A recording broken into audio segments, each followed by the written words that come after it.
All right, panel number one was about money and investment and uncertainty and picking winners or not picking winners. We are going to switch gears for panel number two.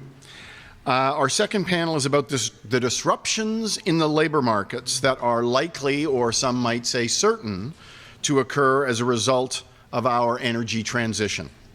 As workers moving out of declining sectors are hopefully quickly and smoothly absorbed into expanding ones, but those sorts of transitions rarely happen quickly or smoothly.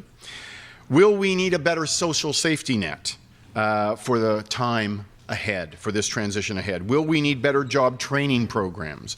Will we need policies designed to relocate workers toward where the jobs are? And there will be other questions, I'm sure, that are addressed by this panel. I'm very happy to introduce the moderator for this panel, Heather Scoffield. Heather is the Senior VP of Strategy at the Business Council of Canada. That's a relatively new position for Heather in the past small number of months. I don't know the number, because before that, where I got to know Heather was in her career as a journalist, including being the Ottawa Bureau Chief and an economics columnist for the Toronto Star, the Ottawa Bureau Chief for the Canadian Press, and many years with the Globe and Mail. And during all of that time, she has covered a wide range of issues, including some of my favorites: fiscal and monetary policy, trade, Indigenous affairs, and environment and energy. So she's right at home on this topic. So without further ado, Heather Scoffield, take it away. Thank you. Thanks so much, Chris. Thank you very much for having me here. And I am actually very grateful to be amongst such erudite thinkers on this subject, because I feel that climate and energy at this point, and how it affects our investment, it affects our people, and I'm especially grateful about how this panel goes well beyond the regular discussions about emissions cuts and technology and how we're going to do that.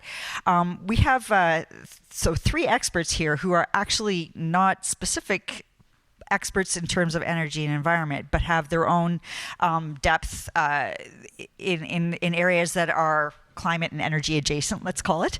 On my left, I have Jennifer Robson, who is the director. Just a second here. The program director and associate professor of political management at Carleton University. You have the notes about Jennifer, but more importantly, I think we probably all know Jennifer's name and her thinking because of the incredible work that she did during the pandemic, exposing what kind of social safety net holes there were and how to fix them in a very granular and daily way that was really pertinent to regular people. And it's expertise that I think that is really useful.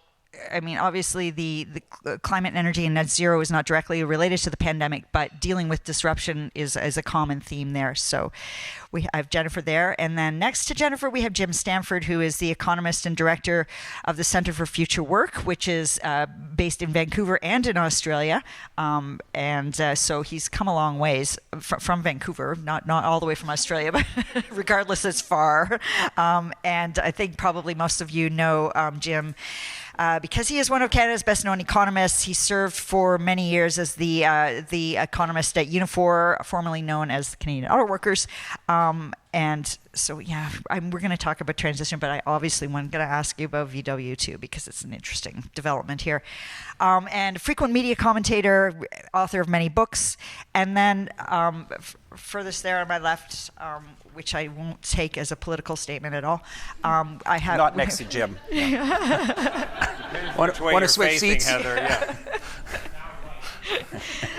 So it's Pedro Barata, who is the executive director of the Future Skills Center, and has also has a long career behind him as a voice on social policy and community building. He's worked with at the Future Skills Center. He works with several major partners in terms of developing up and looking at the skills that we need for the future.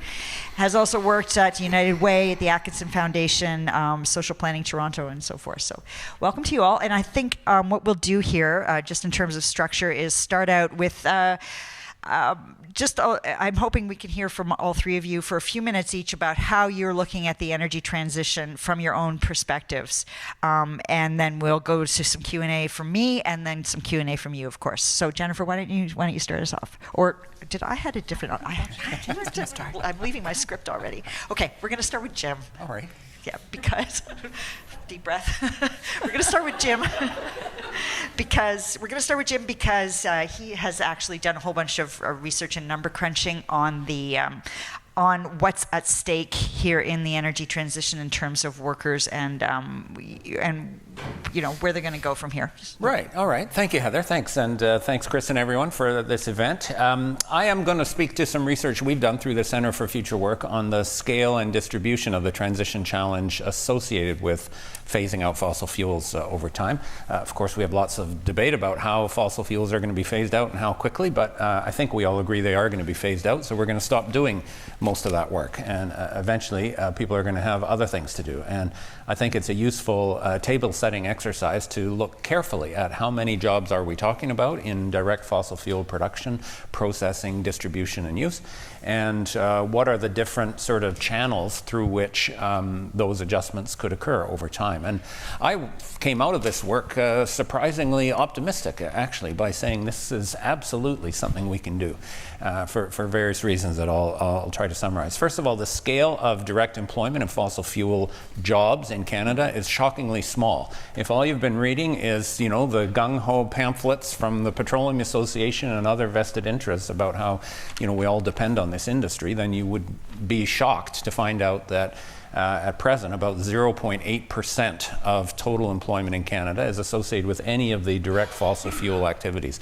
Oil and gas extraction, oil field services, petroleum refining, coal mining, natural gas distribution, pipelines, and even the share of our electricity system that still depends on fossil fuel energy, which is shrinking, of course. That's shrinking very, very rapidly. So, and what's more, that share has already declined a lot since 2014, fallen by over a quarter, almost a third as a share of total employment in Canada, both because the numerator is shrinking and the denominator of total employment is growing. And that decline in the share of employment in fossil fuels is consistent with the phase out of fossil fuels over a 20-year period. So in essence, it's already happening, not because of a plan per se. It's happening for various reasons, mostly about the decisions of individual fossil fuel companies about their employment, and it is not driven primarily by climate policy. It's driven by other things. But the point is that we're already seeing this happening, and there hasn't been a labor market catastrophe as a result of it. To the contrary, we've actually seen Canada have the lowest unemployment rates that we've experienced in the history of the modern labor force survey. The number of jobs right now is about 150,000 across that group of industries that we talked about.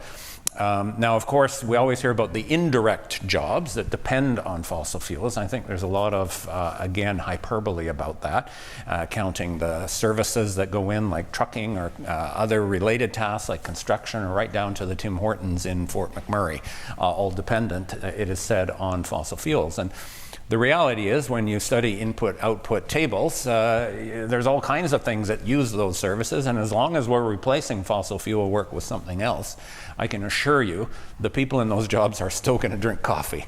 And there's going to be a need for Tim Hortons. Now there may be a few less Tim Hortons in Fort McMurray, but there's still going to be Tim Hortons across the land serving coffee to whoever is working in whatever industry replaces fossil fuel production. And I think that's it's going to be a surprisingly diverse and, in a way, easy. I don't want to make it sound like because the number is small, those people aren't important or their jobs aren't important. Obviously they are. But in the grand scheme of things, eliminating less than 1% of total employment in a national economy of 20 million workers over a 20-year period is a non-event.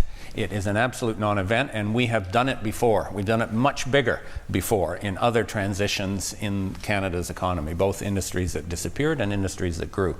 So we should, I think, have that in mind. Now, one of the problems, of course, is where are the jobs, and they aren't evenly distributed across the Canada. So the regional concentration is what makes it perhaps more economically challenging and certainly more politically challenging. So in Alberta, 7% of total employment is in direct fossil fuel production, compared to less than 1% elsewhere.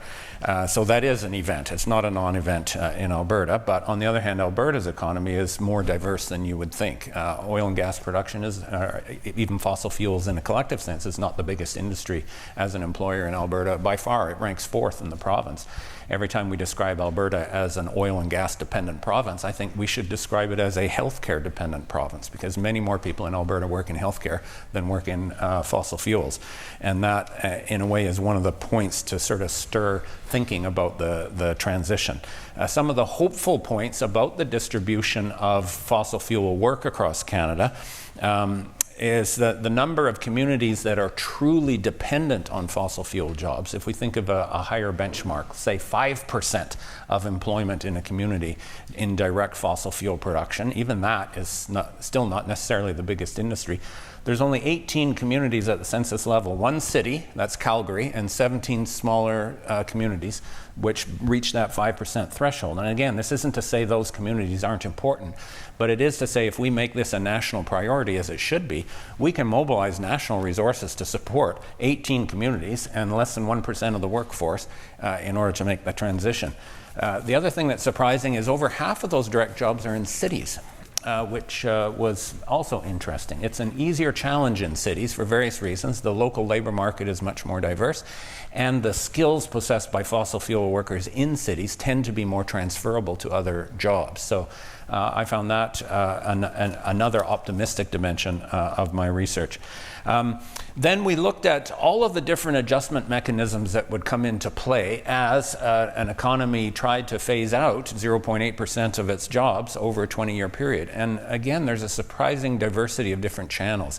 There's a tendency for people to connect two dots in their head: making fossil fuels and making windmills or some other kind of renewable energy job, and obviously the jobs in renewable energy systems are going to be important, and I think it will be a net positive. I think at the end of the day there will be more jobs in renewable energy than there are in fossil fuels by the time we've made the transition, although we should keep in mind the number of jobs in renewable energies is still going to be very, very small. It will be maybe 1% of total employment. That is still a very capital intensive undertaking, and the idea that we have to kind of move people from here to there, I think makes it less flexible and more challenging than it needs to be.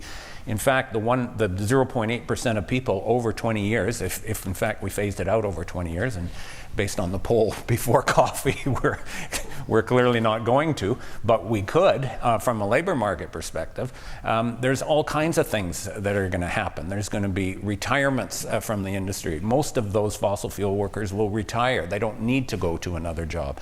There can be redeployment within the fossil fuel sector as it gradually declines, where younger people who can't yet retire could move to another role in another facility or another undertaking within that industry as it shrinks. There can be obviously relocation. Canada's population is incredibly mobile geographically, and lots of people moved to communities to take a fossil fuel job, and many of them, if they were convinced there was an opportunity back home, would gladly take it. So the geographic relocation will be important. Retraining, of course, it seems like everything starts with a re in this: retirement, redeployment, retraining, relocation. Retraining is important, obviously, but isn't a magic bullet, and I'm skeptical of the idea that all we have to do is retrain people and send them out. We're going to need something more than that. In fact, if over half of those people retire in that 20-year phase out, you're looking at the need to actually redeploy about 4,000 people a year over a 20-year period. So again, that's invisible in the macroeconomic data. Canada's economy produces 4,000 new jobs every 5 days. So the idea that this is going to somehow knock the whole labor market for reeling is wrong, even in more fossil fuel dependent areas. So there's, I think, experience from other places as well, other transitions, both in our history and other jurisdictions that are doing it now, that show if you invoke all of those lines, you're not just going to move people to work in windmills. First of all, you're going to encourage them to retire if they're able to. Secondly, look at the whole range of other sectors that they could be working in, including manufacturing, non-fossil fuel resources, construction, all kinds of different services. People are going to have enormous opportunities to do other things, and particularly if we manage to maintain the unemployment rate low and the labor market relatively tight, it will be a non-issue. Germany phased out black coal mining over a 20-year period. It was 80,000 jobs at the beginning, 0 at the end, not one layoff out of 80,000 people. They used the whole panoply of those different adjustment mechanisms: retirement, retraining, redeployment, economic diversification, and others. Ontario Hydro phased out coal-fired plants over a shorter period, an 8-year period, not one layoff, similarly doing the same. But it takes planning. The key thing is you need to have a target and stick to that target so that people know this is going to happen. They can adjust their lives accordingly, and we can absolutely make this happen. We could pledge that not one fossil fuel worker would lose their job through this transition. We could, and it would be an absolutely affordable pledge. Thank you. Thanks, Jim. That sounds like an election slogan right there, actually. I know the next panel is going to be doing politics, but it's going to seep in, there's no doubt. Jennifer, can you take us through your thoughts on how adequate the social safety net is to deal with this kind of disruption, which Jim has narrowed down the numbers, but I don't think there's any doubt in our minds about the energy transition and what kind of it will change the way we do it already is changing the way we do so many things. Yeah, so in a way I listen to Jim and I think, okay, well, problem solved then. Like, we don't even need a safety net, right? But I guess I start from the perspective of thinking about the workforce that we have, of people who are sort of mid and late career, who are working not just directly in oil and gas or even indirectly in oil and gas, but in other GHG intensive sectors. So agriculture, heavy industry, yes, oil and gas as well, but transportation, right? And so all of those sectors are going to be disrupted. And even if we have a nice, smooth, gradual transition in different sectors with different employers, with different firms and different communities, there will be shocks, right? People will have interruptions to their livelihood. They will have a need, they will be disrupted from their relationship with their ongoing employer. They will have a need for retraining, right? Reskilling, those sorts of things. Retirements, yep, look, there's about 20% of the workforce in most of these sectors, with the exception of ag, that are 55 plus today, right? So sure, some of them we might be able to sort of bridge them out to retirement. Ag, it's even higher, it's 30% are 55 plus today. A lot of old farmers out there, I guess. But let's think about this from their perspective, right? Put ourselves in their shoes for a minute. Like, these are people who, generally speaking, are fairly long tenured workers. They probably have dependents, right? And they're probably attached to place. They probably like where they live. They've been living there and working there for a while. So, kind of the natural thing that we might think about in terms of how do you support workers when they've had their income interrupted, or, something has happened in terms of a disruption to the workforce, is employment insurance. And I guess the first point I wanted to make this morning was we should not be counting on EI to help us manage this transition. And partly it's about sort of all of the well-known problems of EI, right? Like, it's reactive, right? It's responsive and reactive after the layoffs have already happened. It doesn't do a whole heck of a lot to actually prevent layoffs. We have this teeny tiny little wage subsidy program that's built into it that is totally underused, really cumbersome, and totally not set up for firm transitions, right? It's all geared to return to profitability ASAP, doing what you were doing before, just smarter. It is also not particularly great at supporting workers in getting access to retraining, right, through those sort of active benefits Part 2 pieces, which I know Pedro is going to want to talk about as well, until they've already lost the job, right? And at that point, right, the horse is already out of the barn, right? An awful lot of the other instruments that we have, sorry, one more thing actually on EI, it is also designed very much for sharp, short-lived shocks, V-shaped shocks, right?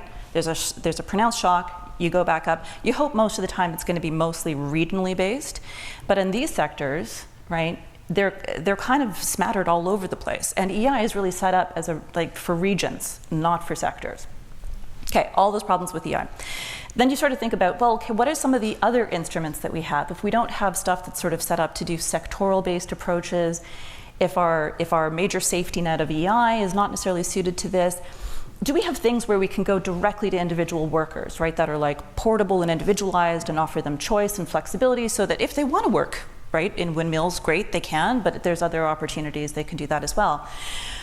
Well, those are things like the lifelong learners plan in our RRSPs. Okay, I'm going to pause for a minute. Yes, you're all looking at me with blank stares because nobody has heard of this, right? Nobody uses it, right? It exists on paper. There's things like registered education savings plans, which actually, yes, grown-ups can have. There's a Canada training credit, which is teeny tiny and only pays you back a little bit after you've already put in the money. So a lot of these existing instruments are really set up, there's also student loans and Canada study grants for part-time workers, that kind of thing. But we kind of have these instruments that are set up assuming either you actually already have a fair amount of your own money that you're willing and interested to put into your own mid-career retraining, or we make sure that you have almost none, right? And we don't have an awful lot of instruments and programs and services set up for the people who are maybe currently middle income but cash strapped when it comes to figuring out how am I going to pay to get the skills that I need. I also, in preparation for today, took a quick peek at the Sustainable Jobs Plan that was released last month, the federal plan. And my read on it is that it's more of a plan to make a plan. There's an awful lot of there's like process and governance stuff that only a federal public servant could really love and get excited about, and maybe government relations people too. But the nuts and bolts of it, basically, down in terms of the resources the federal government is willing to put in, it's $250 million over 5 years, which is tiny, right? And some of the initiatives that are in there might be worthwhile, right, in terms of union training partnerships and the new sort of single window center and that sort of thing. These might all be good to do, but thinking about the potential scale of the challenge here, let me just put this in a historic context for you. One of the other times that I can think of that the federal government basically put its mind to an entire sectoral transition and saying, we're going to pay people, we're going to give them income support, and we're going to give them services to actively encourage them to change how they work and what they're doing, was way back in the 90s with the Atlantic Groundfish Strategy, TAGS as it was called at the time. Now I went back and looked, and I think there's a ton of lessons that we should learn in there in terms of implementation and design, because I'm not too sure that it actually was a success. But just to give you a sense of scale, that was for a workforce of 40,000 people. And the federal government put in the equivalent of $3.6 billion in current dollars today, right? So I just wanted to make that point, right? Like by historic standards, we are not even doing what we used to try and do in other sectors. That's an astounding number. So we'll come back I have lots of questions, but let's hear from Pedro first about, so he's looking very much at the practical impacts, I think, of the changes kind of before us and in our midst already. Can you take us there? Absolutely, and just a tip of the hat to that first panel, which was incredible. So kudos to the vision of those first few people who went into the bar and who were the first movers, and then the legacy of bringing together these groups of people on important issues. That was time well spent. So thank you to Max Bell for bringing us together. I want to talk about green literacy or climate literacy, which seems to be a very hot topic these days. And I find that different people are talking about it in different ways, which is all good. We're all in a very formative stage. We all have to be very adaptive to the emerging narratives. Part of the sort of climate green literacy terminology refers to skills for individuals. And we already heard today that, of course, technical skills are going to be at the forefront. For a while there, we sort of forgot about technical skills, and I think it's coming back to haunt us in some ways. On the sort of employer lists of skills that are tops, we're seeing technical skills make a return, especially on the tech side, of course, digital. But we also know that the skills that are most often mentioned by employers and most often identified as being key in terms of cutting across occupations have to do with, first of all, cognitive skills and the ability to do critical thinking, problem solving, and also social and emotional skills around collaboration, global competencies, the ability to work with people from different backgrounds and diverse disciplines. And that's really important in terms of thinking about transitions because that helps us identify that there's no one set of skills that's going to be key, and that right now our education and training system is not very good at looking at social and emotional skills and even cognitive skills, frankly, in terms of retraining. We're still very much focused on the technical side and not always in the best way. So there's sort of that individual focus on green skills as having the ability to have the three-legged stool of technical, cognitive, and social and emotional skills.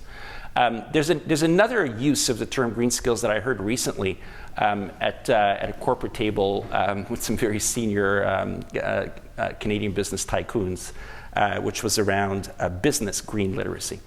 And the concern there was not so much at sort of the corporate level and all of the ESG inroads that the corporate sector has been able to make. It's more at the SME level, and that's very important. And I think that was already mentioned on the first panel. Our economy, our labor structure is very different from the US in that we have over 90% of jobs in the private sector being driven through SMEs. And there is a concern among corporate Canada that as we do the new supply chain chase, right, as that becomes a real business strategy in terms of both chasing the North American strategy, but also looking at ITCs here and what they're going to do in terms of business incentives, that as far as SMEs are concerned, green literacy is really low. And the ability to think about what is the science, what does it mean for my business, and very importantly, what are the tools and technical assistance that I have in order to drive this. And as I hear these conversations, I think about the recent pandemic and just how much of an all-in effort was made around bringing SMEs into the digital age. And if it did feel like an all-in effort, that it was actually quite successful in terms of helping bricks and mortar businesses make that shift and really accelerate their onboarding of digital technology. And I think on the green climate literacy side, there is, we heard about some successful example on the first panel in terms of bringing together ecosystems of SMEs and thinking about how they're going to be supported to be part of an ecosystem of the supply chain. But we're not thinking about that nearly enough, and I think it's a policy preoccupation. And aside from individuals and business, I think systems green literacy is another area that we really need to think about. I'm a little bit softer on the Sustainable Jobs Plan. I think in typical Canadian fashion, it's a step in the right direction. And the reason why I think it's a step in the right direction is because there are things that the Sustainable Jobs Strategy, the Sustainable Jobs Plan is trying to fix for that are actually really critical in terms of how we think about systems. And that includes the fact that right now we don't have much of a centralized infrastructure to be able to look across the country, look at labor market information, trends, foresight, and begin to consolidate that. We also don't have, I guess, an heir to the eco-fiscal group that emerged here that is really bringing together interests from all sectors and starting to think from a pan-Canadian point of view which way we need to move and doing some of that planning. I also think the regional tables are key. We do live in a federation. It's a beautiful thing in Canada that reminds us that the way that we move forward is through leadership from the top, but implementation from the bottom up often. And I think that's something that we need to think about in terms of how the federal government is going to move in this area. And one of the things about the Sustainable Jobs Plan that is quite important are the regional tables and the fact that the federal government is proactively working bilaterally with provinces to think about areas of action that make sense from the ground up in our FBT infrastructure. But on the implementation side, former boss of mine used to say that you can have A+ on policy, but odds are that the best you're going to do on implementation is maybe a C. And that's the best. There's always a gap between the policies that we design, the models that we have, and the reality of how implementation hits the ground. And on that, we have a lot of work to do. Some of the best examples that we're basing our model on are actually coming from Alberta and from Calgary, looking at transitions from oil and gas to sectors that are emerging. In Calgary's case, there's been huge investment in creating high-tech hubs that leverage some of the real estate, some of the talent, and are bringing in both big investment from Canada, but also from abroad, and creating a lot of new opportunities. And some of the models that we've seen really, really work are to create intermediary infrastructure that actually helps to create a shared vision for where a local economy needs to move to, and to bring different players together to figure out what's the role of business and employers, what's the role of educators, what's the role of local governments, what's the role of labor, and to have a shared sense of purpose in terms of how you're going to make that shift. And that kind of intermediary infrastructure that can help people both arrive at what is the vision that we're going to get to, what would need to be true in terms of our various behaviors, and how do we hold ourselves accountable and plan that, is something that is really missing in various places across Canada. So in Calgary, they have actually shown that it's possible to move bioscientists, chemical engineers, very highly educated people in oil and gas, in over a 6-month period through employer-responsive training modules to move talent, keep talent in Calgary, and move them from the ups and downs of the oil and gas industry into the new tech job reality. Of course, that entire ability to recruit into beautiful programs like that has been changed over the past year. But it's a good model, and we're now looking at electric battery manufacturing in Windsor, London, and plant proteins in Winnipeg, Regina, and also mass timber in Kelowna and Vancouver. It's just how is it that we can replicate these models on the ground that ensure that we don't drop the ball in implementation, and that we're actually talking to each other and thinking ahead and holding ourselves accountable and figuring out what that enabling infrastructure is. Last thing I'll say on green literacy is that hopefully it also embeds our economic security models, certainly on EI1, but I think EI2 has all the same problems around eligibility and also duration. One of the big challenges that we are going to face in Canada is that we have about the same proportion of workers, 1 in 5, who are going to be disrupted by the move to carbon net zero around automation.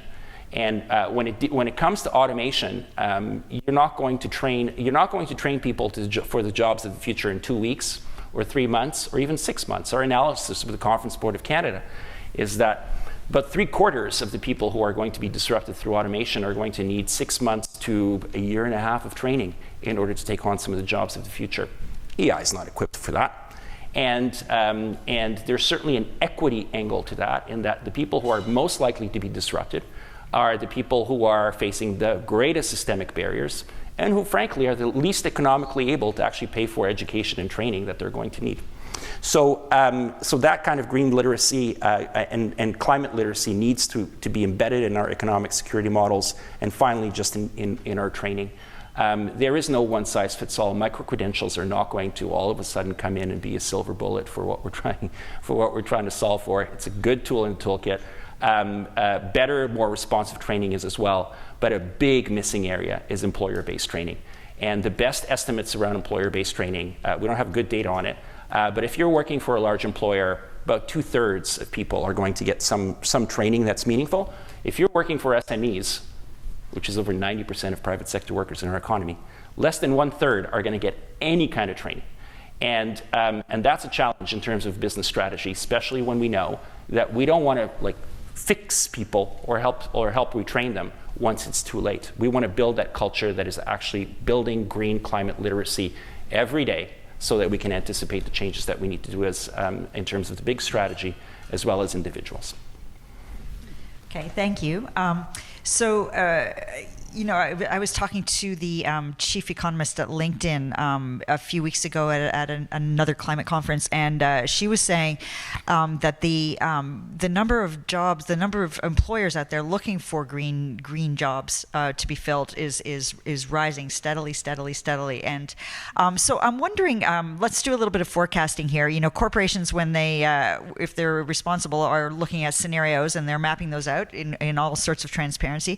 Can we do do the same thing on the workforce side of things? Can we go through scenarios like what's the worst case scenario here? What's the best case scenario? And I think we're all aiming, as Chris said earlier, we're aiming for smooth. How do we get to smooth? Who wants to go first? You want to start? Well, I think smooth is everything here, and this is where it is so important to set the timetable and give people notice that this is going to happen over time, and it is happening over time, and end the sort of deny and defer instincts that we've been having on this issue. So if we do that, then it will be a smooth, gradual transition, and you will see jobs naturally being created in these industries that are growing, because corporations are hiring in that area. The worst case scenario is to wait until the end when the plug gets pulled on an industry that you haven't prepared for. And we've seen that. The cod fishery that you mentioned was an example of that, where it all happened at once because it was forced by a crisis situation. And that is where we'll get to if we don't recognize that this has to happen and is happening. Jennifer? Okay. So I guess the crunchy scenario, right, as opposed to the smooth scenario, would be okay. I'm going to keep in the tradition of unexpected quotes from communists, but what Marx called sort of the tragic business as usual, right, where government sort of says, well, look, we're going to use the regular tools in the toolkit. We're just going to keep doing what we're doing, right? We're going to continue carrying on as we carry on. And that employers, do what actually some of the employers in the Atlantic Grand Fish strategy end up doing, which was basically saying, okay, fine, go and participate in that little program, but don't leave the industry, come back, right? And so actually so I posted this on Twitter if anybody wants to go and take a look at the graph, but when you actually take a look at the share of workers in the Atlantic region who were involved in fishing and adjacent fields, like you see this dip when tags comes in, because they're paying people and training them to please stop fishing and working in this industry, but then tag stops and it actually rebounds briefly. Right? And that's in part because one of the things we have to think about here is the strategic behavior of employers. So to come back to something that Pedro was saying before, I think the smooth scenario is also that employers take on more responsibility, that without the separation from their existing workers and workforce, that they have workforce strategies. And I actually think maybe we missed a strategic opportunity in terms of the most recent budget on that. I will say more after. Yeah, I'm going to ask. That's my next question. But anyway, so okay, Pedro, your worst case scenario, best case scenario, and how do we ensure the smooth transition? So I think if the IRA and the last federal budget and where it put sort of investments in ITCs is any guide, it's a very balanced strategy that I think bodes well for transitions. So there's some of it is about clean tech, some of it is about carbon capture, some of it is about carbon offsets. It's a pretty balanced or diversified approach, which I think from a transition point of view in terms of where industry is going, how fast things are going to move, and how quickly people will have to transition, I think bodes well. It's not picking a lane. It's a balanced perspective, and I think as long as we continue to have that balanced perspective, that also recognizes that some of the changes are not going to happen overnight, and that solutions have to come from the ground up. I think that's a good scenario. For me, the most worrisome scenario is that we're actually not working with workers and employers on the ground to anticipate what the changes are going to be and get prepared upstream. So when we've interviewed at-risk or workers who are at risk in terms of disruption due to automation and the move to net zero, there's actually an appetite to move into new industries and new opportunities. But there's just this huge sense of a nebulous future in terms of what that means for me personally, and knowing that a lot of the retraining will take 6 months or more, and looking at the results to say that most workers who are in those circumstances would not be open to taking retraining that would take 6 months or more, and would not be willing to take on a job that would reduce their wages by a significant amount or take their benefits away, or would not take on a job that would not be sustainable. There are a lot of factors against making those transitions. And I was actually thinking about this when earlier one of the panelists talked about the cycle of innovation, which is, of course, try a lot of different things and fail fast. That's not a good recipe for people who are transitioning from, sort of lifelong jobs and who are looking for more stability in terms of their job trajectory as well as their income. So there are some things that we need to resolve just in terms of people's DNA and openness to take the leap from sort of a normative buy-in into the transition that we want to make, and just the lived experience of what that's going to take, and not really, I'm not going to say not believing, but not seeing a path for themselves, right? In terms of what does this mean for me? How am I going to get there from a training, income security, and job security point of view? And unless we get serious about that on the ground level and do a lot more career advice and guidance, a lot more career pathing, where we give people assurances that those paths are possible, that could be a recipe for not getting to where we need to, because it's one thing to say we need to get there, but it's another thing to have everybody sort of fold their arms and refuse to go in that direction. Okay, thanks. So we've danced around this a little bit, but of course the IRA, we have to talk about the IRA, and we can't, every panel is going to talk about the IRA, but when it comes to the workforce, I think, the U.S. has put forward all these incentives to reorient the way investment is being done, and there are a lot of strings attached about how labor in the workforce and corporate behavior and investment patterns are supposed to work in comparison. Are they on the right track there, do you think, to adjust their workforce? I mean, it was interesting when Joe Biden was here a few weeks ago too, about how, when he's talking about transition, he's out there talking about the workforce right in the same sentence, in the same breath, right? So what do you think of that approach, and will it work, and will there be spillovers into the Canadian workforce, and how we actually transition? Jennifer, do you want to take that first? Yikes. Okay. So I always try to remind myself that it's not just the IRA, that it's a package deal in the United States. It's the IRA, it's infrastructure, and it's the CHIPS Act, right? And that it's really actually a sophisticated vision of, basically carrots and sticks to totally re-incentivize energy production, right? Where they're sort of technology agnostic, it's production based, so it's effectively like an operating subsidy that you can count on for 10 good years. Right? And then there's using infrastructure so that there's a modernized grid. So you take all this energy, you put it into the modernized grid, you move it around the country to the regional hubs that are the chip fabs that they are incentivizing. And with the chip fabs, they have, yes, a workforce development strategy as part of the condition of all that money, and you back up the entire thing with the largest military industrial complex in the world. Okay, awesome. This sounds pretty sophisticated. I don't think we can probably replicate that. But then I look at what we did in Budget 2023, and okay, so we've decided to kind of go all in specifically on clean electricity. It seems to be, if I understand correctly, the logic is this is already an area of strength, so let's build on that. We're going to do capital investment incentives as opposed to production incentives, and the two labor pieces that we picked in our tax credits are pay the prevailing wage. Well, okay, duh, right? It's the prevailing wage, right?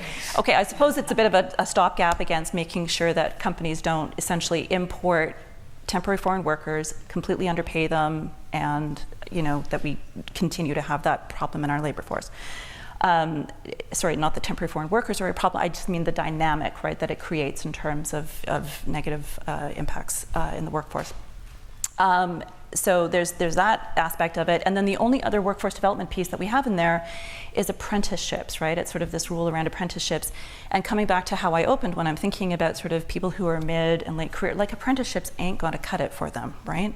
So some of the stuff that they're trying to do in the United States of I think on a big scale, talking about some of the place-based solutions that Pedro was talking about, of connecting employers, building hubs, having, school to work transitions thought through, like all of that is, I feel like we've somehow missed that opportunity in terms of thinking about the labor hooks that we put into those tax credits. Pedro, do you want to go next about how do you see, you talked a bit about the IRA already, but how do you see the incentives in there, and will they affect us? Just step in the right direction. So it does leave out white-collar jobs, which is interesting, and somebody will do the analysis, if they haven't already, around whether the 10 percentage point penalty on a 30% tax credit for investment in capital, how much of a difference does that make, and what the impacts will be. And that would be some interesting work to look at. And there are exemptions in some cases in one of tax credits. Like those conditions are not included at all. So it's a bit uneven. And I think the federal government itself has admitted that this is the beginning. It's a bit of a framework with some numbers and some rules, and that a whole lot more work needs to be done around implementation. And I think all of us need to keep our eye on it. Some of these incentives and some of these carrots and sticks would benefit from some analysis early on, just to start to get a sense of whether they're going to work. And so, just to take it back to Canada, though, so our ITCs, our investment tax credits, have some of those measures in there too, sort of, as Jennifer mentioned. I mean, not as ironclad in terms of directing employment towards unions, but are they helpful? Are those measures helpful to have attached to our own ITCs? Well, I'll take the CLC press release on it, and the move around a prevailing wage that is tied right now, that is anchored on similar collective agreements, is not quite going as far as, of course, unionized jobs. But it does hold a standard that, in theory, ensures that we're not making a transition that is going to ratchet down job security, including around benefits. So I think that's important, and labor is at the table. I am really curious about the penalty and the 10 percentage point penalty, and just whether that's actually going to move employers, or how that's going to move employers in terms of the incentive to pay a prevailing wage. Okay, Jim, what do you make of the American structure, and would you have designed the Canadian structure similarly? The politics in America are different around labor issues, and part of why Biden kind of went out of his way to attach all of these features on the IRA is because he's kind of hamstrung by Congress to doing more direct and meaningful things to support workers and unions in America. So, he advertises himself as the most pro-union president since FDR, and he might be that might be a valid claim, but his ability to move the needle in the conventional things like minimum wages and labor law and union organizing and so on is stymied by the U.S. system. So they haven't had an increase in the minimum wage in 2008 or something, I think was the latest one. So it's lost 40% of its real value, and the other sort of normal things that you would do. So he goes out of his way to find ways that he can indicate that he cares about workers, and attaching these conditions to the IRA, I think, was one of those. So we have a different situation in Canada, thankfully, where we have obviously much stronger labor protections to start with. So, on the one hand, even without similar strategies attached to specific incentives within our equivalent of the IRA, workers and unions are going to have a better chance to make sure that these are decent jobs. But that being said, I think it's, again, both for economics and for political reasons, important to say we are determined to create jobs in renewable energy systems, and we're determined that they'll be good jobs. And there's no guarantee that they would be jobs if we didn't have the structural supports for that. So that's where I think Canada, in its own way, needs to be ambitious in attaching those conditions to our industry policy interventions. Okay, Jennifer, you're looking like you want to jump in there. I do. I was going to ask if I could just say one thing really quickly, which is I think it's absolutely the case that Biden, faces those politics and those dynamics in terms of the Congress that he has, not maybe the Congress that he wants. But I think it's also the case, like if you listen to people like Brian Deese and Mike Schmidt, who, have been talking about their work behind the scenes on this in the States, they are very much of the view that some of the workforce conditions that they are attaching are actually part and parcel, right? That these are not sort of like nice to haves that we're squeezing in to something that, that we're using all the carrots and sticks, for political reasons. It's very much they are of the view that actually in order to move the American industry forward, workforce development is a huge part of the pinch points that they have to be able to address, right? And so it's like it's a highly strategic decision. And again, it comes back to this idea of like they see this as part and parcel of essentially a self-sustaining system of like American energy sent to American fabs that produce American goods that are high value, clean, that America sends, that are made by Americans using American IP, that America is willing to export at a profit to some countries, not all, and that'll be kind of a nice happy story for them. Does that leave Canada in a slightly different position then maybe? Just on the Sustainable Jobs Plan, just an interesting observation of how politics are sometimes a proxy for how you build a policy tent. If you look at the latest Sustainable Jobs Plan, which Jennifer, I agree, it's more of a framework. It's more of a framework. It's a good step in the right direction. When you look at the list of characters who have the sort of the quotes in the government's press release, which is always a good proxy for who government is working with and who's at the table. It's interesting that you go down that list and it's almost entirely trade unions at the most senior level. There's very few business voices actually. But when we think about the coalition that the government is creating and sort of the vision and direction around good jobs, there seems to be labor buy-in for the federal strategy, which is just it's just an interesting read. For sure. Although I do wonder too. I mean, they're on the corporate side of things. I mean, we're talking. I do wonder how often we should be looking also to some of the large companies that are already large emitters. They are already in the energy field. With large workforces, usually well paid, and training budgets, and those are the companies that are also investing in clean technology. And I mean, they have to transition too. Is there not something like? Does that not hold out some kind of hope that perhaps as they transition, they're also transitioning their workforces. They're also using their profits to retrain their own workers and to do all of that transition in house. Is that? Am I being a Pollyanna here? That's my hoped for smooth scenario, basically, in a nutshell. Yeah. What do you think, Jim? It depends which large emitters we're talking about, and some of them clearly are just intent on continuing to produce what they're producing until they can't anymore.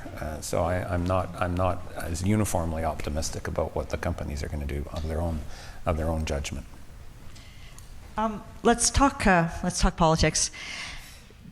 Because we can't. I don't think we can't ignore that elephant in the room. The federal government, the Liberals in their last election campaign put out this plan for just transition. That term went over really badly in Alberta, and yet they have done that already in the past. They even called it a just transition. They did it with coal, and there are two governments involved in it. They negotiated and consulted across the board with labor and corporations and so forth, and they put a bunch of money into it. They did actually move faster than anybody had expected, and yet Alberta still really hates that term just transition. It's taken on a life of its own. Danielle Smith has now talked about the federal government wanting to go in there and kill all sorts of jobs. How does this affect our hopes for a smooth scenario? I mean, is it insurmountable? Are we able to figure out a way through this, or is there something that the federal government is just going to have to throw money at and hope that people look beyond the politics at? Well, we don't have a just transitions strategy anymore. We have a sustainable jobs transition now. So we all know what it used to be, though. Yes, exactly. But just the sort of, I think it demonstrates responsiveness, right? It demonstrates that there's an understanding that this is a strategy that's going to have to continue to adapt to local realities. It was also interesting to see business voices in Alberta react to the federal budget. And it's almost like we see we see which way the wind is blowing, and there are a lot of incentives here for investing in both capturing emissions as well as developing green tech, which actually Alberta is at the forefront of in terms of renewables. I think they're the leaders in Canada in terms of So the response from the business community and the business voices was actually quite complimentary, because they see opportunities for both the emerging clean energy as well as where oil and gas is moving in terms of carbon capture. So I do think there's hope, and we are in a political period right now in Alberta that tends to amplify maybe some of these comments, but on the policy side there seems to be more alignment than you'd think just by reading the political headlines. What do you think, Jim? Well, the semantics of just transition are awkward. There's no doubt about it. It sounds like, and somebody says, I'm going to offer you a just transition. It sounds like you're in for trouble, frankly. So as a term, it didn't prove very effective. But I think we need to be honest about where the hatred of it is coming from, and it's coming from a provincial government backed by some fossil fuel companies, not the foresightful ones that Pedro was talking about, that are denying that we have to stop using fossil fuels. So their sudden, embracing of the working class as the victims of a just transition strategy dreamed up in Ottawa is absolutely hypocritical. The fossil fuel working class in Alberta is already suffering, and they're going to suffer more if we don't have proactive measures to support them and other workers as the economy evolves. The fossil fuel companies would throw the workers on the street tomorrow if it would fatten their bottom line. And by the way, they've done that. That's why the share of fossil fuel employment in Canada has fallen consistent with the phase out of that industry over 20 years. They're still denying that it's going to phase out, but they're happy to get rid of the workers if they can outsource the jobs or replace it with automation or find some other way to squeeze labor cost out of their business model. So, the politics, I think, are not actually about how workers are going to be treated. The politics are actually about whether we're serious about getting off fossil fuels or not, and there's a very strong camp that doesn't want that to happen. Jennifer? Well, maybe I'll pick up on things that both Jim and Pedro have said, which is, look, I mean, there's the packaging and there's also the messenger problem, right, of the just transition, right? And so that is what it is. But let's be honest, right, it's also very much driven by kind of an opportunistic polarization that is particularly regionally concentrated. And I guess the part that I worry about is that, yes, on the one hand, companies, local employers, provincial governments will do things that are actually in their best interests, right? And they will be, frankly, more cooperative and collaborative behind the scenes where we don't see it and all the rest of it. And so there may be the possibility, right, of some progress on things like renegotiation of the labor market development agreements, right? Where, yes, partly it's about throwing money at the problem, but it's also like at the end of the day, you can get to a solution that everybody can live with. But I do worry about the possibility that some of the political dialogue has taken some extreme positions, but out there in the public, and that politicians will feel compelled to follow through on what they are promising to do, like, for example, kill the price on carbon. Yeah, so that actually brings me to my next question before we get to audience Q&A. So the price on carbon is what the federal government puts out there for its certainty, to give companies certainty to invest. And I wonder also if that certainty is just as essential to if you're going to have a transition of a workforce. And so now they're talking about contracts for difference as a way of making that certainty even more entrenched.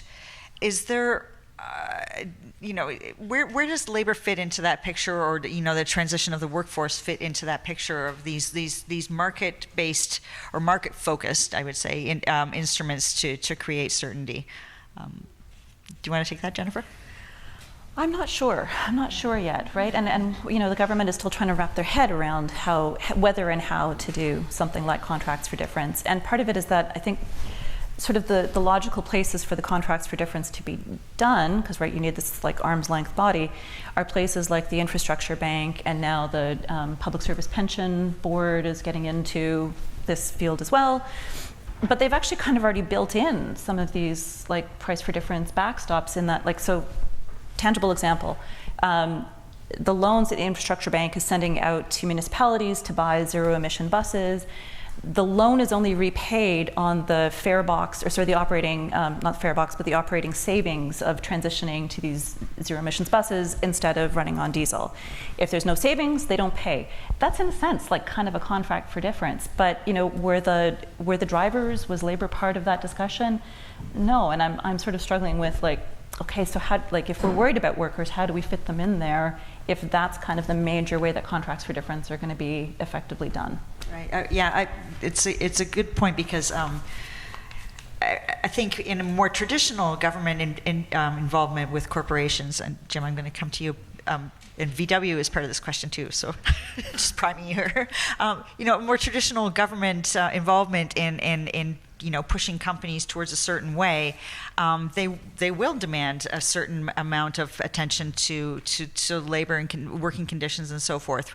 And I don't know if we don't know all the details yet of the VW, like $13 billion, right? That's a pretty big deal, and I can't imagine them doing that without some kind of requirement. But is there, I guess, scope for that kind of thing, and an expectation for that? And is it as the government goes about really pushing hard at the private sector to go in the direction of this transition, what do you think should be done that would be effective, that would ensure a smoother transition for workers? Yeah, well, Pedro highlighted earlier how the lack of security about what's going to happen to a worker in the future will inhibit their taking action, including retraining, in order to embrace that transition and make the most of it. So I think the offering some security to workers piece of it is very important. Now, we shouldn't overestimate how much it is the individual worker's choice about moving from one job to another. Workers are ultimately in a very dependent position depending where the jobs are being created.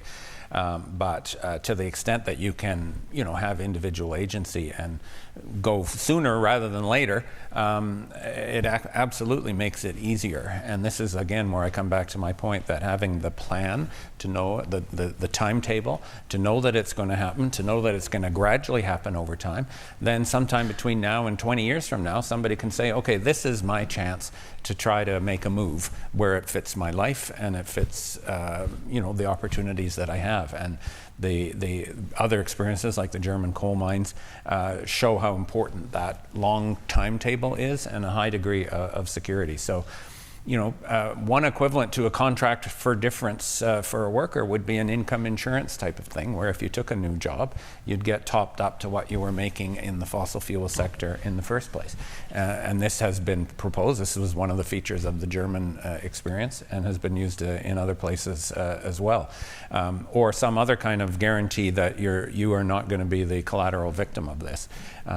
Difficult to organize in an industry that's fragmented between different private individual companies rather than a planned publicly owned utility, as was the Ontario Hydro case. In fact, in Germany, they actually nationalized the coal industry before they shut it down, precisely so they could do that sort of planning and make those guarantees to workers as all of those different moving parts were enacted. So I think it would change the politics to come out and say no one is going to lose their job because of that. It would prevent the Danielle Smiths of the world and the Pierre Poilievres of the world from posing as defenders of the workers in their opposition to the very concept of energy transition. Okay, quick word from Pedro, and then we'll go to Q&A. So if you think about your questions and get ready at the mics, that's good.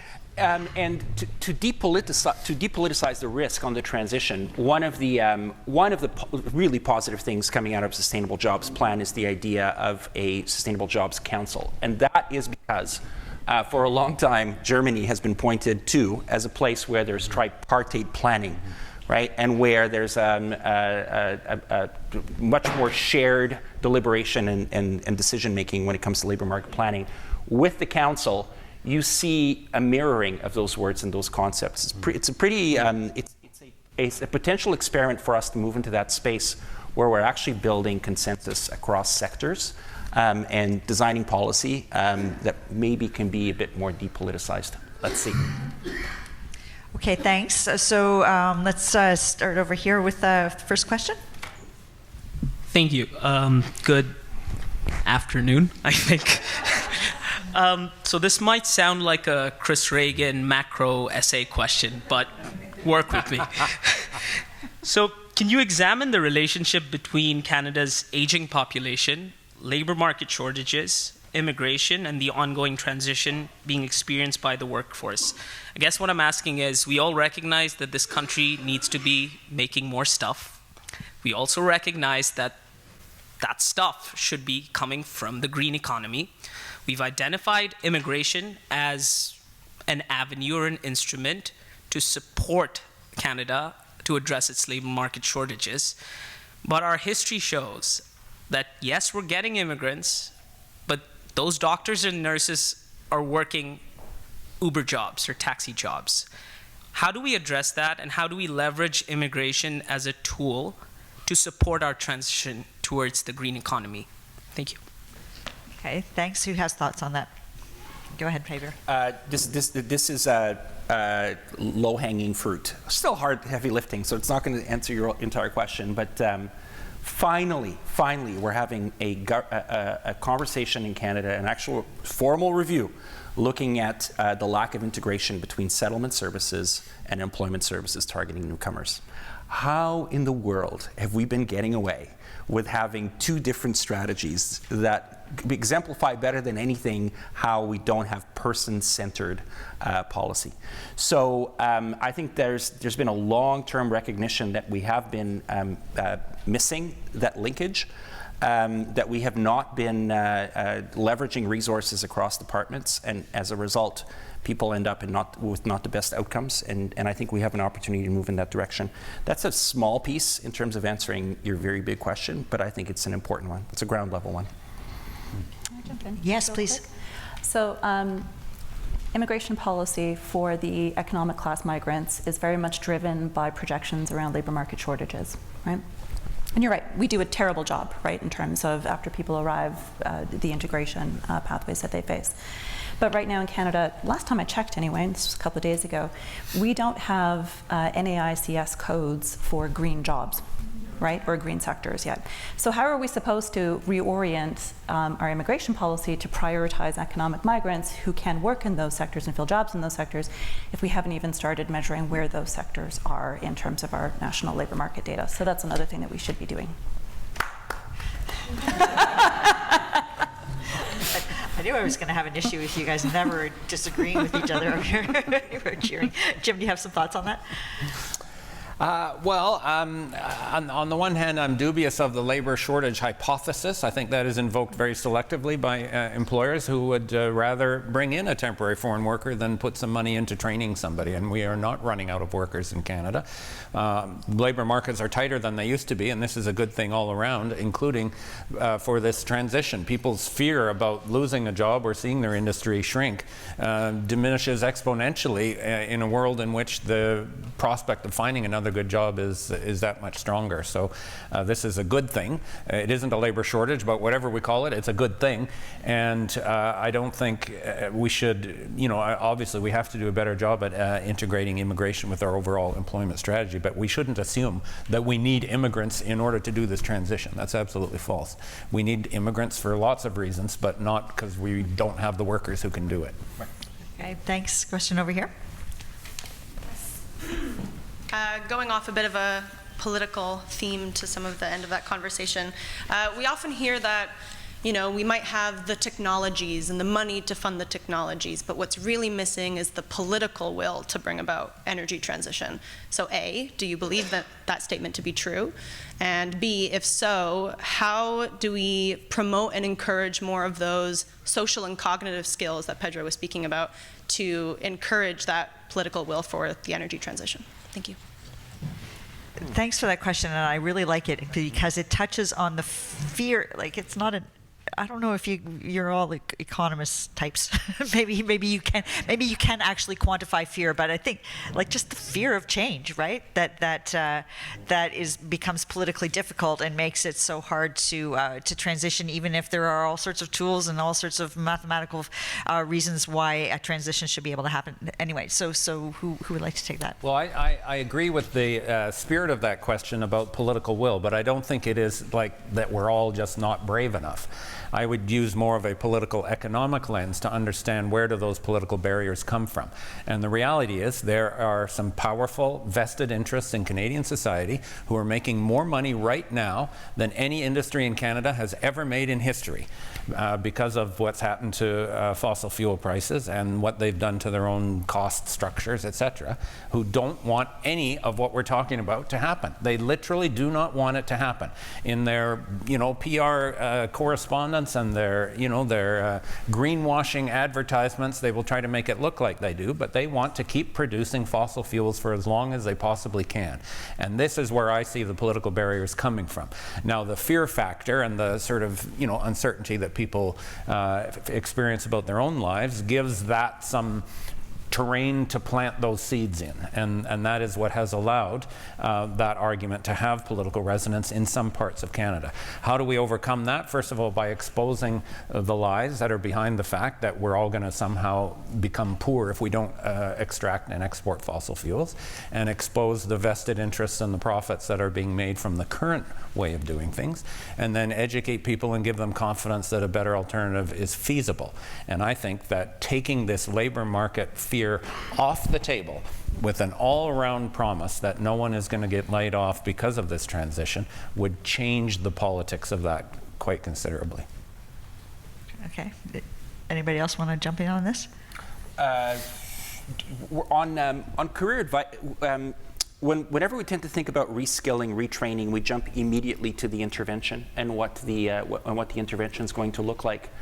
Upstream, a very important part of getting to retraining is career advice and guidance, and that is not something that is very well built in Canada. We've done research with Environics that has shown that only 20% of Canadians have had any kind of career advice and guidance over their past 5 years, and out of the 80% who have never had career advice and guidance, more than half think that they don't need it, which is a huge red flag. I'm laughing because of how ridiculous it is, but also it's an indicator of how people are not locked into the reality that our labor market is going to have to continue to change. And how are you going to navigate that without just falling into your next job? So I think more investment upstream into career advice and guidance is key. And in terms of social and emotional skills, I think it's a matter of just prioritizing that in skills and education. Even in a beautiful place like McGill or any other university, 2-hour lecture, you're going to learn tons. But it's not going to build your social and emotional skills as a pedagogical model. So how is it that we prioritize that more in terms of our learning systems? And we know that the best way to pick up social and emotional skills is work-integrated learning and having the opportunity to actually be in workplaces and to just learn the culture and as part of your development process. Okay, Jennifer, thoughts on political will? You know a thing or two about that? I'm going to say something that's going to sound like it's totally out there, but I hope it makes some sense to people in the room, which would be to return the public subsidy to political parties. So right now, So right now, the system is set up basically, so when we talk about that fear, right, and sort of the vested interests, right now the system is set up for certain political parties to extract as much money as they possibly can through their fundraising by playing on those fears. and by saying sometimes, frankly, rash things in public, right, that help to extract more money in fundraising. So take that out of the picture, restore some of the public subsidy, and maybe we deal with some of the political will. Interesting. A question over here. Yeah, just because this is street labor economist, I really feel like I got to ask this question, and I apologize in advance, but and I know it's early to assess, but according to you, are there any early lessons from the pandemic that in terms of training, labor mobility, anything else that we should keep in mind and can be useful here when thinking about the incoming green economy transition?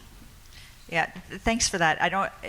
You apologize in advance, but I think it's actually a very pertinent question because, I mean, we keep talking up here about, I mean, obviously transition, but we've got cascading crises that are disrupting all over the place here, right? Like none of you have talked about climate transition in isolation. It's all technology. It's all, there's so many things going on, digitization and so forth, right? And obviously these huge flows of labor across the world. And anyway, pandemic was just our most recent huge catastrophe. So, how does that, where do we take that? How do we deal with these multiple crises at the same time?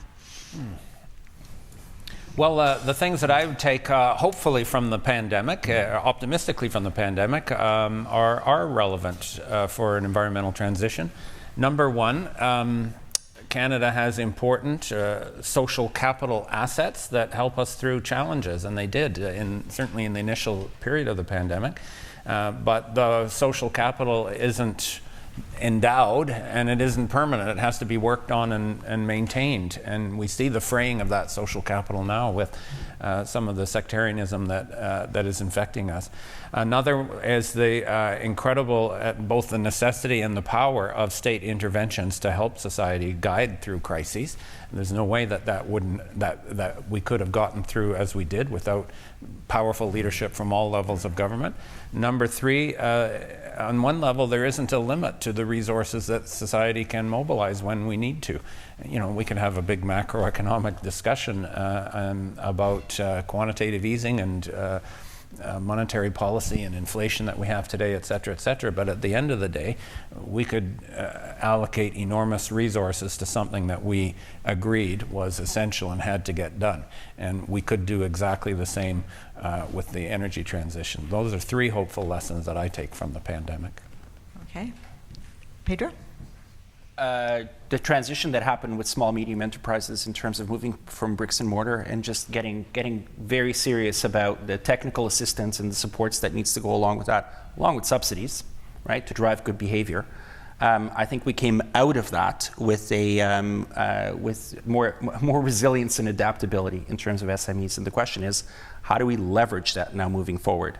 And I mean, there are so many dynamics that are interrelated around future of work and SMEs related to an increasingly diverse workforce. If we're going to turn the tap on more and more immigration from different parts of the world, you're going to have SMEs that are going to want to hire and retain workforces that are much more diverse than they have been during their life cycle. So how do we support SMEs to actually become more diverse, inclusive places? How do we support SMEs to grow their green literacy? Lessons from the pandemic in terms of how we create infrastructure ecosystems to do that and help with that transition. I think we could build on it. Jennifer? So I think, like Jim, one of the big lessons from the pandemic is that there is no substitute for government, right? That when things get really bad, actually government can do big things, and actually that was pretty remarkable. I think one of the other lessons from the pandemic, obviously, was that the feds are kind of uniquely positioned to be able to do income support, right? And to be able to, on the one hand, the existing system that we had failed like astoundingly. We've already talked about that. And again, I'm still not convinced that that's the one that we should be leaning on for this transition. But that the federal government was actually able to do a purpose-built system of income supports pretty quickly and pretty cleanly, and frankly, without an awful lot of the impacts that we often worry about in terms of widespread income support, in terms of labor market withdrawal, right? Like the hypothesis around quiet quitting and nobody wants to work, and it turned out to not be true. So there's that aspect of it. And then finally, that actually, where provinces, and I know Pedro lives this every single day, provinces are so critical for that other piece, right, in terms of like training, labor market development, right, workforce development. That actually one of the important things that was birthed out of the pandemic, right, is this agreement now on early learning and childcare. And if we can actually get, believe it or not, interprovincial and intergovernmental agreement across party lines, across every government, maybe that's doable actually for not early learning, but later learning. Yeah. Okay, thanks. Yeah, I continue to be surprised by how resilient the Canadian workforce is. That was a serious closure of the economy, right? And here we are bouncing back fairly strongly. Chris, it was not you at the microphone 2 seconds ago. I don't understand what the rules are here, but am I allowed to ask a question? I think you're in charge, so yes. Thank you. I want to connect the uncertainty that we talked about in the previous panel with the issues of this panel. So we don't really know where the world is going. We don't know how climate policies will be adopted in other countries. We don't know how technology will evolve. There's all kinds of things we don't know. And Jim talked about how the transition that we are already going through is small relative to the economy. And that smooth was the key thing. So I want to make the distinction between two things. One is oil and gas production in Canada gradually phases out over the next 30 years as a natural market response to what's going on in the global economy. And so employment would decline in that sector. And, according to Jim's statement about how well labor markets work, very nice to hear, then, that transition will be no big deal. But that strikes me as a different scenario than Canadian policy, provincial or federal, Canadian policy actually accelerating a phase out, insisting on a phase out, putting policies in place that actually drive a phase out faster than would otherwise happen, which would presumably then make things less smooth, or at least accelerated. So I guess my question is, do you make that distinction? Do you worry about that distinction?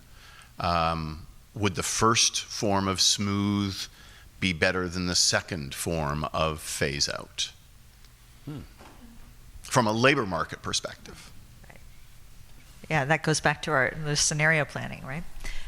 Paul Rochon this morning quoted Mao, and Jennifer just quoted Marx.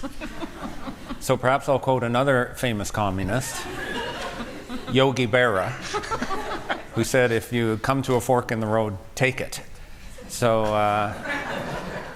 and I actually think this fits. I am always struck, Chris, at how people will accept enormous pain and dislocation that comes from, quote unquote, the marketplace, or somehow the natural functioning of the economy. But if it could somehow be pinned on a government decision, it is absolutely unacceptable. And I find that distinction to be a little bit artificial, and I think that we shouldn't accept a market-driven one. Like eventually what you described as that smooth, natural phase-out is going to occur. People are going to stop buying our oil and gas.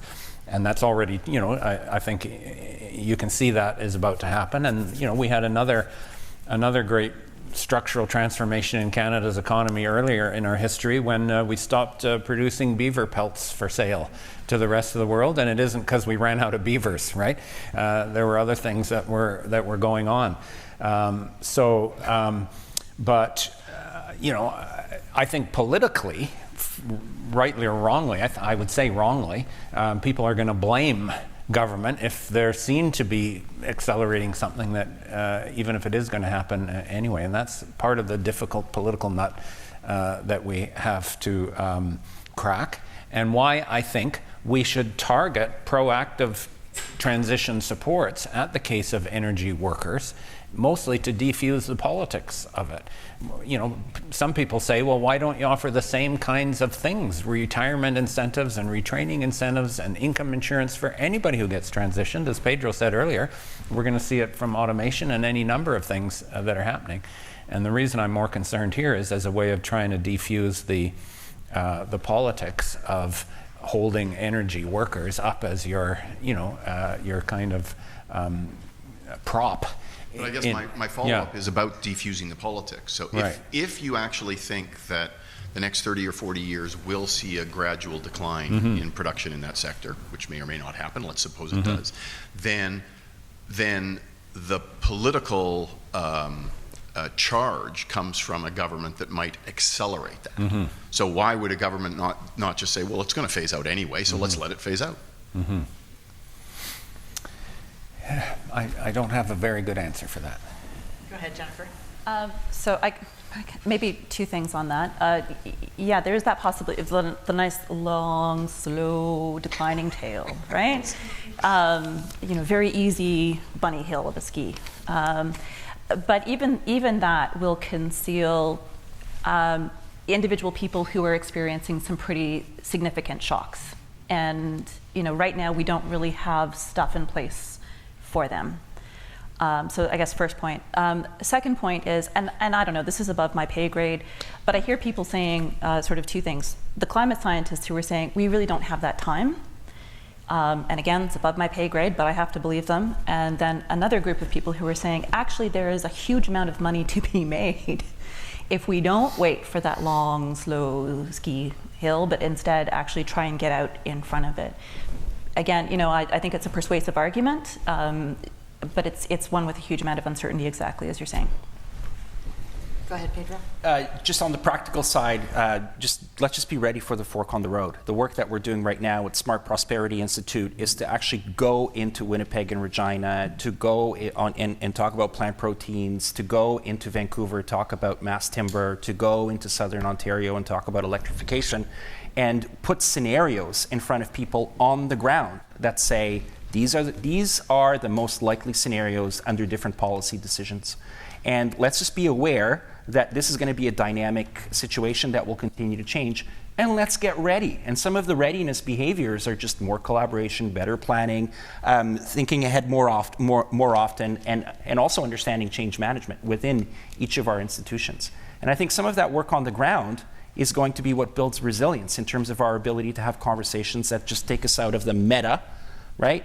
And start to really bring those conversations to the ground level around implementation. And we need to do more work to make sure that people across Canada are part of those conversations and can own what their role needs to be in terms of driving that change, whatever it's going to look like. Okay, one last question before we break for lunch, right here. Okay, thank you. It's a bit of a naive follow-up question to what Chris asked. So. I think, Jim, you mentioned there's 0.8% of the labor force is in oil and gas, but then we see it's maybe 7% of GDP.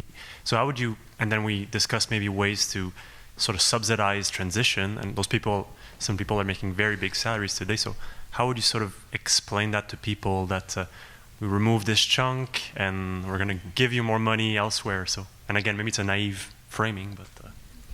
No, I don't think the communication of transition is not naive at all. I don't think it's actually quite intimidating to a lot of people. So anyway, what's thoughts here, Jennifer? Okay. So my recollection is actually that Jim was saying it was what 0.8%. 0.8% of the labor force is actually the ones that are directly in oil and gas right now.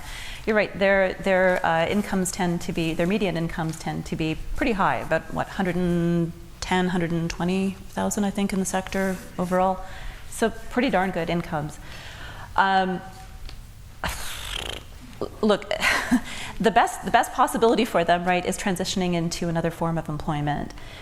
The transition within a labor force is always less bumpy if you get to stay with your current employer, right? So if the employer shifts along with you and you shift there, that's all great. There probably will be some that do get disrupted. If it's people who are, for example, those late career workers, where again, like, we're not going to convince them to try an apprenticeship, right? We're not going to, it's going to be a tough sell to say, please go back to community college for 3 years so that you can learn a completely new trade, right? I know there is some discussion, right, for example, about essentially income supplements that would bridge people out to pension. Interesting in principle. The challenge is they're really, really, really freaking expensive to do. Right? Like, that's paying a small amount of people a lot of money for an extended period of time. Okay, Pedro or Jim?